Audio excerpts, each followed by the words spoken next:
She was 31 years old, and she had almost nothing left. The man who had taken it all, her late husband's land, his tools, the modest savings she had folded inside a flour tin for 7 careful years, was named Aldous Greer, and he was her husband's older brother, and he had come with a lawyer and a forged addendum to a will the week after the funeral, while the dirt above Clement Aldrich was still soft. The court in Harlan County had sided with Greer, the way courts in Harlan County tended to side with men who wore good coats, and so Nora Aldrich had walked out of that courthouse in the autumn of 1887 with $43 and a carpetbag and the particular kind of silence that follows a verdict no one believes is just. She came to the town of Delwick, Missouri, on a Tuesday. And it was there, on the edge of a weed-choked lot behind the old millinery, that she paid $6 for a collapsed and forgotten blacksmith's forge, cold hearth, cracked bellows, and a reputation for bad luck that had driven 3 men out of the trade before her. Everyone who watched her count out those coins into the auctioneer's palm called it foolish. Some called it sad. None of them knew what was sealed beneath the hearthstone. None of them knew what Nora would find there, or what it would mean, not just for her, but for every family in Delwick who had been quietly cheated out of what was theirs. Settle in, and let us tell you the story of Nora Aldrich. And if you are watching from somewhere that feels forgotten, a town, a chapter of your life, a version of yourself that others passed over, tell us about it in the comments. You are in good company here. Nora was born in 1856 in the hill country of eastern Tennessee, the third of 5 children belonging to a woman named Cora and a man named Price Sutton, who was by occupation a blacksmith and by disposition the most patient person his daughter had ever known. Price Sutton did not speak often, but when he did, the words landed with the deliberate weight of something he had turned over many times before releasing, the way a good smith turns iron in the fire until the moment is exactly right. His forge sat behind their house on a gravel slope, and the sound of his hammer carried down through the cedar trees and across the creek, and Nora learned very early that there was a rhythm to metalwork, a conversation between heat and resistance, that told you more about a piece of iron's nature than any amount of looking at it cold. She was 8 years old the first time Price let her hold the hammer. She was 10 when he trusted her to judge the color of heated iron, the bright lemon yellow that meant it would move, the dull orange that meant it was stiffening, the red-black that meant you had waited too long. By 12 she could set a horseshoe without being told twice. By 15 she was doing most of the finish work on the decorative commissions, the gate hinges and the fireplace cranes and the delicate S-hooks that the wealthier families ordered for their kitchens, because her hands were steadier than her father's by then and her eye for proportion was, as Price said without sentimentality, simply better. What her father gave her was not just a trade. It was a way of understanding the world. Iron, Price taught her, tells the truth. You cannot lie to iron. You cannot flatter it or bribe it or frighten it into being something it is not. You can only listen to it and work with what is actually there, and if you do that with enough patience and enough heat and enough honesty, it will become something beautiful and useful and lasting. Nora carried that teaching the way she carried everything important, quietly, close to the center of herself, without displaying it unless the moment required it. She was 22 when she married Clement Aldrich. He was a farmer, not a smith, but he had her father's quality of stillness, the same unhurried way of moving through a problem until he found the true shape of it, and she loved him for that above all things. They built a life in Harlan County that was modest by any measure but felt, from the inside, full. They grew tobacco and kept bees, and Nora ran a small forge operation from the back of the property, doing repair work for neighbors, mending plowshares, re-edging hatchets, building the occasional pot crane or hinge set, not as a declared business but as a natural extension of what she was. The neighbors paid in kind as often as in coin, and that suited her. They did not have children, which was a grief they held together without bitterness, and in the absence of children they invested their energy in the land and in each other and in the community of small farmers around them who were slowly being pressed, year by year, by the larger interests that wanted their acreage. Clement was known as a man who would sit with a neighbor and think through their trouble without charging for the time. Nora was known as the woman who could fix what was broken. Together they were the kind of couple that holds a community steady without anyone quite naming what they do.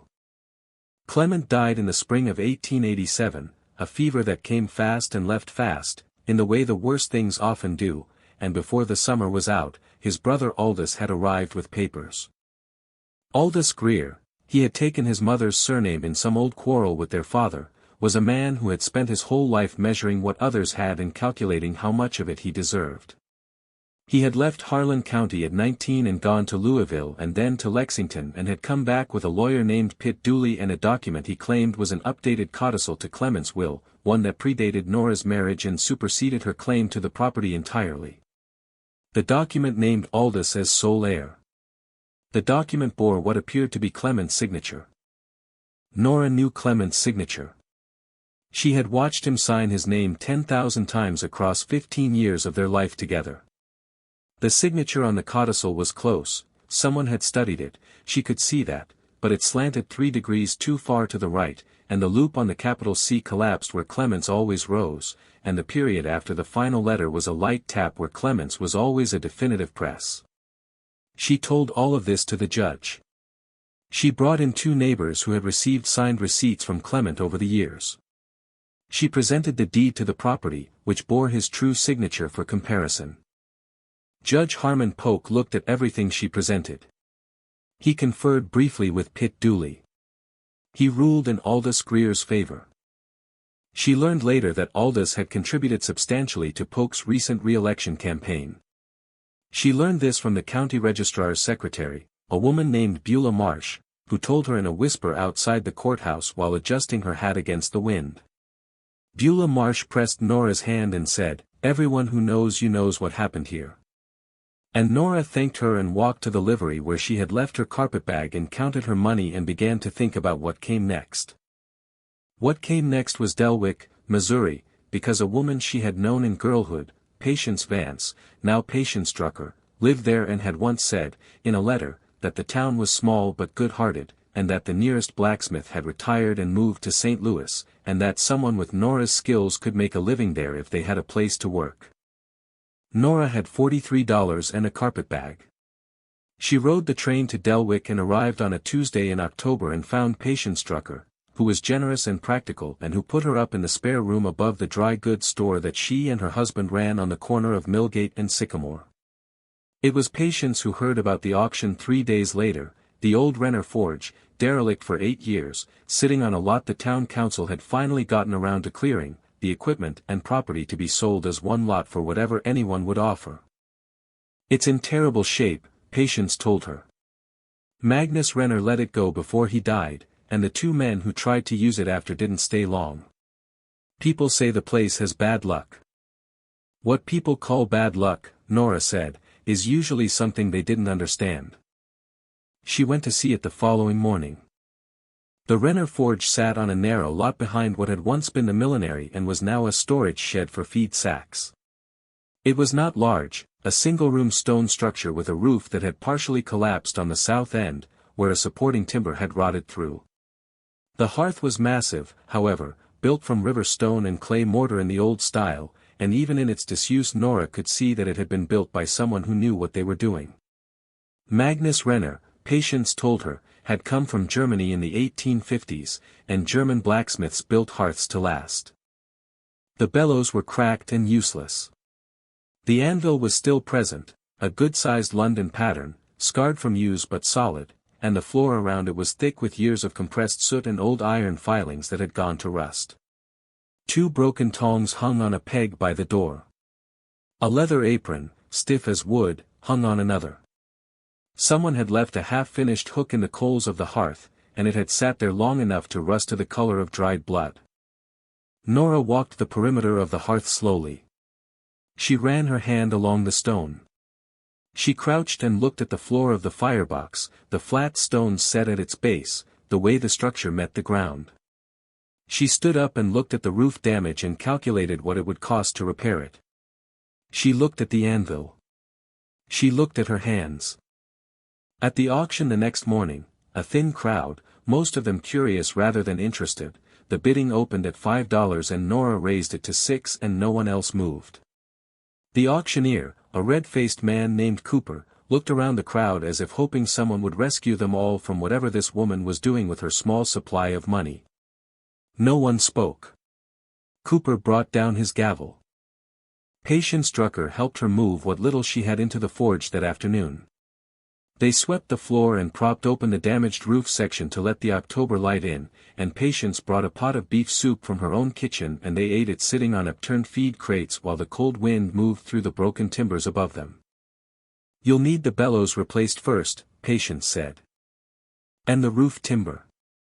And a supply of coal and iron stock." Nora ate her soup.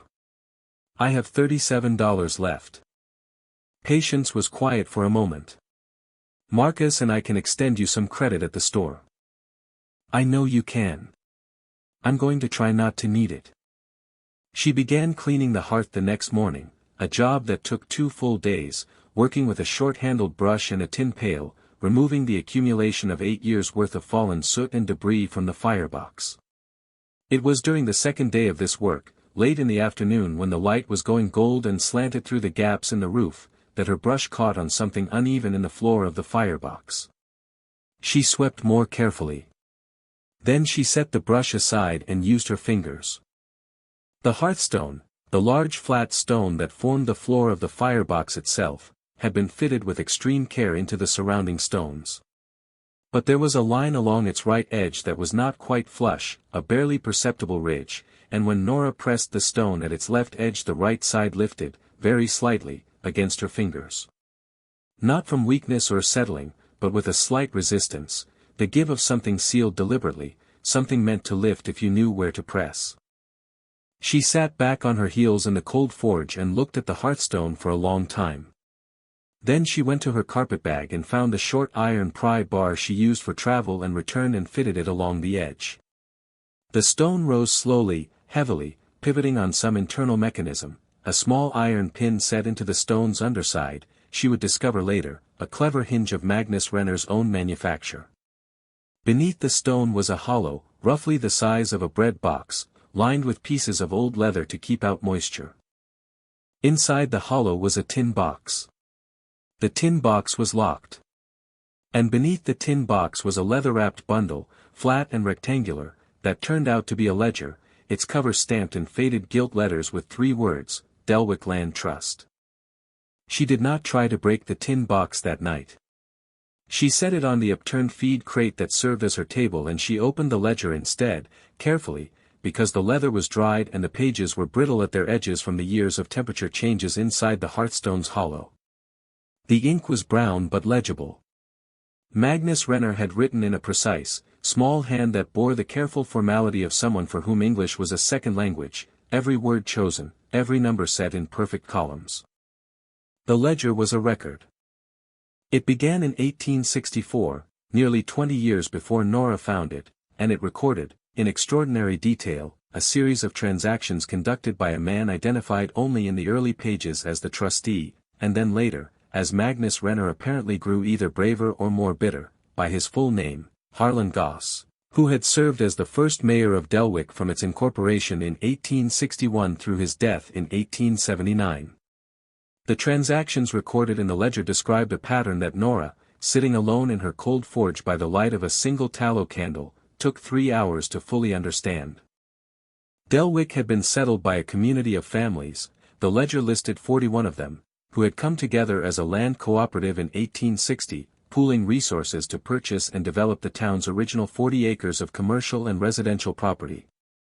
Each family had purchased shares in the Delwick Land Trust, and those shares entitled them to a proportional stake in any proceeds from the sale or development of trust land. The trust had been a genuine thing, a legal instrument filed with the county in 1861, and it had represented the collective investment of 41 families who had put in everything from $5 to $500. Harlan Goss had spent 15 years quietly and methodically stealing it. The ledger showed how he had done it, through a series of fraudulent administrative fees deducted from trust proceeds, through false expense reports for non-existent improvements, through the quiet reclassification of trust parcels as personal property, through the manipulation of meeting records to show votes that had never taken place. By 1877, according to Magnus Renner's careful accounting, Goss had extracted more than $11,000 from the trust, leaving its member families with certificates that were technically valid but tied to a corpus that had been hollowed out. When Goss died in 1879, the trust's books, the official books, showed a modest but apparently legitimate balance. What they did not show was where the money had actually gone. Magnus Renner had known. He had been the trust's appointed treasurer from 1868 to 1875, which was why Goss had eventually worked to have him removed from the position. Renner had been keeping this parallel ledger since 1864, recording every discrepancy he found between what Goss reported and what the records actually showed. He had spent years gathering evidence, receipts, duplicate filings, the sworn statements of 2 other men who had since died, all of it folded carefully into the tin box alongside the ledger. And then, at some point in the early 1880s, Magnus Renner had sealed it all beneath his hearthstone and said nothing more about it. Nora sat with this knowledge for a long time. The candle burned low. Outside, Delwick was quiet. She thought about why a man would gather evidence of a great wrong and then hide it rather than use it. She thought about fear. Goss had been dead by then, but his son Edric Goss was still very much alive, and was in fact the current president of the Delwick Town Council, a large and confident man who had inherited his father's political position along with, Nora now understood, a great deal of money that had not been his family's to keep. She thought about Magnus Renner, alone in his failing forge, growing old, knowing what he knew, and perhaps deciding that the truth needed to outlast him rather than die with him. Perhaps deciding that the right person would come. She picked up the ledger and read it again from the beginning. There was a woman in Delwick named Celestine Okafor, whose grandmother had been one of the original trust shareholders, and whose family still held their original trust certificate, a piece of paper they kept in a Bible as a kind of memorial to something that had never come to anything. There was the Drucker family, who were on the list. There was the Hanover family, who ran the hardware store, and the Pickle family, who farmed the eastern acreage, and the Lund widows, 2 sisters, both in their 70s, whose father had been one of the trust's founding members and who lived in a house so cold in winter that they burned their furniture piece by piece. Nora spent 2 weeks with the ledger before she said a word to anyone. She used those 2 weeks to finish cleaning the forge and to begin the repairs. She retimbered the collapsed roof section herself with lumber she bought on Patience Drucker's credit, working from a borrowed ladder in the November cold. She replaced the bellows with a second-hand pair she found advertised in the county paper, paying $3 for them and rebuilding their leather with scraps she cut herself. She got the forge fire going for the first time on a Saturday morning in early November, and the first thing she did was make a set of hooks for Patience Drucker's kitchen, because Patience had earned them. In those 2 weeks she also quietly visited the County Land Records office, where she spent an afternoon confirming what Magnus Renner's ledger described. The fraudulent reclassifications were there in the official record, somewhat obscured by time and layers of subsequent transactions, but unmistakably present once you knew where to look. She spoke with a retired county clerk named Ozias Trent, a small precise man who remembered the Delwick Land Trust and who listened to what she told him with the stillness of a man who has waited a long time to hear something. He pulled out a pipe and looked at it without lighting it and said, "I always thought Goss's accounts were too clean." She brought her evidence to Patience first, on a Sunday evening after the store was closed. She laid the ledger on the counter and explained what it contained. Patience read in silence for a long time, turning pages carefully, and then she looked up with an expression that was not quite anger and not quite grief but occupied the particular territory between them. "Edric Goss knows about this," Patience said. It was not a question. "I don't know whether his father told him. But he benefits from it either way. He won't let this stand quietly." "No," Nora agreed. "He will not." Edric Goss was 44, broad-shouldered, and accustomed to the deference of most of Delwick. He had his father's talent for appearing reasonable while being otherwise. When word reached him, as it did, within 3 days of Nora's conversation with Ozias Trent, because small towns carry information the way rivers carry silt, he appeared at the forge on a Wednesday morning while Nora was working, and he stood in the doorway with his hat in his hands and his face arranged into something meant to resemble collegial concern. He said that he had heard she had found some old papers in the forge and that he hoped she understood how easily old records could be misread, particularly by someone unfamiliar with the administrative complexities of early municipal land management. Nora set her hammer down on the anvil and turned to look at him. She was still wearing her leather apron and her face was marked with soot and her hair was pinned back from the heat of the fire. She said, "I understand the records just fine, Mr. Goss." He said that it would be a shame if her new enterprise in Delwick, she was just getting started, after all, she would need the town's goodwill, were somehow complicated by a misunderstanding about documents that, as he understood it, were not strictly hers to have found in the first place, given that they pertained to a property whose legal history was, he would say, somewhat involved. Nora looked at him for a long moment. Then she said, "Magnus Renner's forge is mine. I bought it at auction. Everything within it is mine under the law, and I have spoken with Ozias Trent about what that means, and Mr. Trent agrees with me. I would suggest that you consult your own lawyer before you come here again." Edric Goss put his hat back on and left. He was back 3 days later with his lawyer, who sent a written notice claiming that the tin box and its contents constituted property belonging to the Renner estate, which had not been properly liquidated, and that any documents within it should be surrendered to the estate's representative pending legal review. The representative named in the notice was a man from Jefferson City who turned out, when Ozias Trent made inquiries, to have no legitimate connection to the Renner estate whatsoever. Meanwhile, Goss made a quieter effort.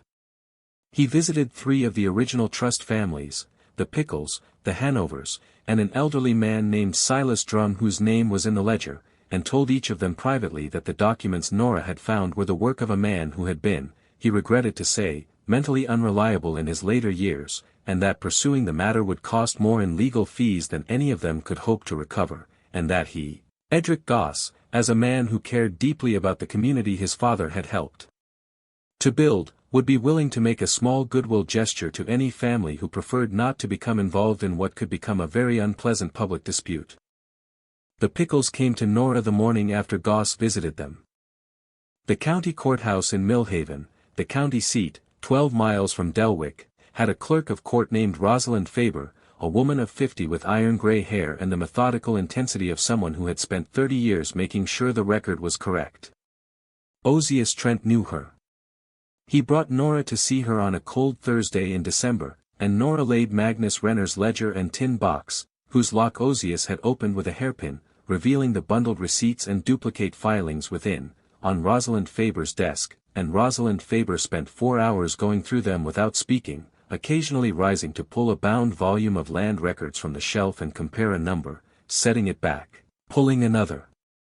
At the end of 4 hours Rosalind Faber removed her spectacles and said, "This is a complete record of statutory fraud committed against the shareholders of the Delwick Land Trust over a period of 15 years. If this ledger is authenticated, and I believe it will be, the Trust's claims against the Goss estate are recoverable under Missouri statute." "All 41 families," Nora said. "All 41, or their heirs." The case moved through the winter, slowly, as legal matters do, but with the inexorable quality of something that has been set in motion by the weight of evidence and cannot now be stopped. Edric Goss hired a better lawyer. The lawyer was good, but Rosalind Faber was meticulous, and Ozias Trent was thorough, and Magnus Renner's record-keeping had been extraordinary. Every fraudulent transaction that the ledger described could be cross-referenced against the official county records, and the discrepancies between what Harlan Goss had reported and what the records actually showed were, in the end, simply too numerous and too specific to argue away. The town council, all but Edric Goss, who removed himself from proceedings involving himself, voted in February to recognize the trust's claims. The court in Millhaven confirmed the decision in March. The Goss estate, which held the land and investments that had been built over decades on money extracted from 41 families, was ordered to make restitution according to a schedule that Rosalind Faber and a court-appointed accountant worked out over the following month. It was not a complete restoration. Time and legal costs and the complexities of tracing value across 30 years meant that the families received perhaps 60 cents on what they were owed. But 60 cents on a dollar, distributed across 41 families, some of whose surviving members had never known why their grandparents' investment in Delwick had come to nothing, that was not nothing. That was, in the particular accounting of the thing, significant. The Lund sisters, Marta and Inga, received enough to replace the furniture they had been burning. The Okafor family received enough to properly repair the farmhouse roof that had been leaking for a decade. The Pickles received enough to purchase the additional acreage they had been trying to buy for years.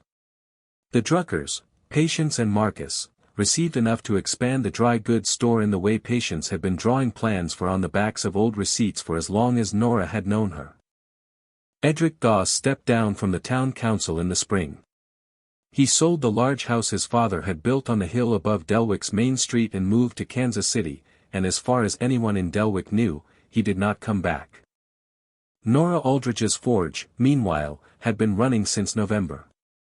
By spring it was running at a pace that required her to take on a young assistant, a 14-year-old named Tobias Drum, grandson of old Silas, who had the instinct for it from his very first day at the bellows. By summer the forge had a waiting list for custom work. The town had needed this service for 8 years and had not had it, and Nora was good and she was fast and she charged fairly, and the word moved through the county the way good work always does. She bought the lot outright by autumn, the $6 purchase price now formalized into a proper deed. She repaired the roof entirely. She added a small extension on the north end for storage. She planted a quince tree outside the door, because her mother had always said a fruit tree near a working place means the work will be sweet. We think sometimes about what it means to find something that has been waiting. Not lost, waiting. There is a difference. A lost thing has been abandoned by accident or negligence, and its recovery is simply a matter of luck and searching. But a waiting thing has been placed by someone who believed in the future more than they feared it, someone who understood that the right moment had not yet arrived and chose, with deliberate care, to make sure the moment would find something to work with when it did. Magnus Renner built his hearthstone knowing, we think, that he might not be the one to lift it. He was old, and the fight had come too late for him, and the man who had done the wrong was dead, and the man who had inherited the wrong was powerful, and Magnus Renner was a German blacksmith in a small Missouri town with a failing forge and not enough time. But he was also a man who understood iron, who understood, as Nora's father had also understood, that the truth of a thing does not change because it is buried or because no one currently believes it. It simply waits. The job is to build a container strong enough to hold it and a mechanism clever enough to open for the right hands. Nora Aldridge arrived in Delwick with $43 and a carpetbag and a grief that had not yet become rage and a skill that no one in Harlan County had thought to consider when they were calculating what she was worth. She paid $6 for what everyone around her called a foolish purchase and a bad luck place. She cleaned it with her own hands in the October cold. She pressed the edge of a stone that was not quite flush, because her hands were trained to feel what her eyes might miss, and because she was, at her core, a woman who listened to what was actually there rather than what she had been told to expect. And what was there was enough. Enough for 41 families. Enough for the town. Enough to let a community that had been quietly robbed understand, at last, that they had always been owed more than they received.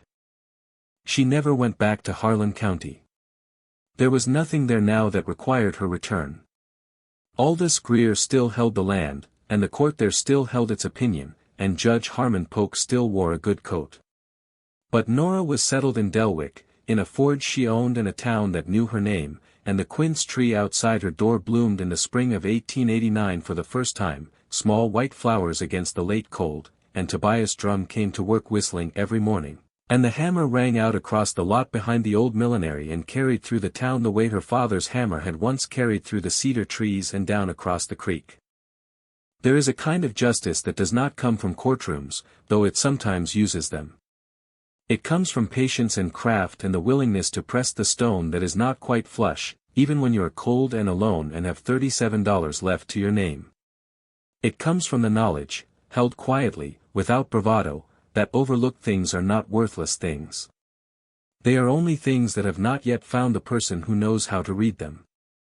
Nora Aldridge knew how to read them. She always had. That is why the forge that everyone else passed by was waiting for her. Thank you so much for spending this time with us today. If this story moved you, if Nora's patience or Magnus Renner's quiet faith in the future stayed with you, we hope you'll share it with someone who needs to hear it right now.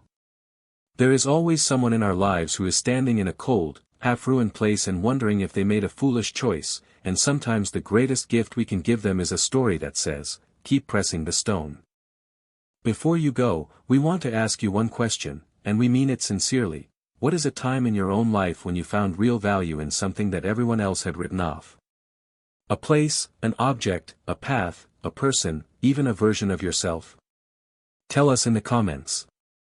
We read every one, and those answers remind us why we tell these stories. Until next time, stay close.